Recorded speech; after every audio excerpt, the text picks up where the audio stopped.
कार्यकर्ते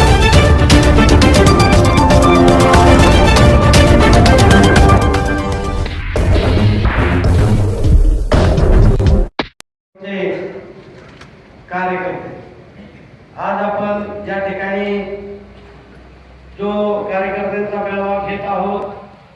त्या निमित्तानं मी फार काही बोलणार नाही, परंतु या ठिकाणी आपण प्रामुख्याने पार्टी वाढवण्याचं काम जर करायचं म्हटलं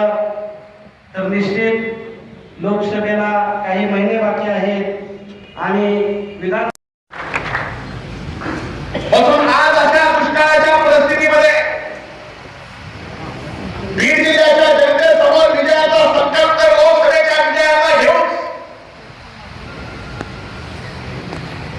त्याबरोबर पावसाच्या उभारीमुळे आज संबंध बीड जिल्ह्यावर जे संकट आलंय त्या संकटाची चर्चा सुद्धा त्या मेळाव्यामध्ये आदरणीय पवार साहेबांच्या उपस्थितीत आपण करतो. खरं तर आम्हाला वाटतं छोटी मोठी बैठक होईल,